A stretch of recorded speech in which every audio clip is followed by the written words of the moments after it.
اللہ تبارک و تعالیٰ کی شان ہے کہ اس نے ہر چیز میں مختلف اقسام کی تاثیر پیدا فرمائی۔ اناج کو اگر دیکھیں تو دو تاثیر، ایک گرم دوسری ٹھنڈی۔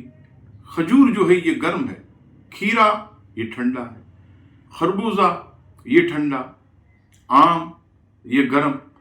نبی پاک صلی اللہ تعالیٰ علیہ وسلم کی احادیث پڑھیں تو آپ صلی اللہ تعالیٰ علیہ وسلم ککڑی اور کھجور ملا کر تناول فرماتے۔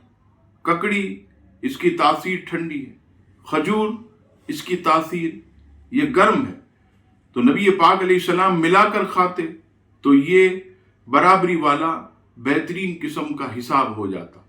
اب اسی طرح دیکھیے، مشہور ہے کہ آئس کریم کس قدر ٹھنڈی ہوتی، لیکن جو بڑے بڑے ماہرین ہیں وہ کہتے ہیں کہ آئس کریم کی تاثیر یہ گرم ہے۔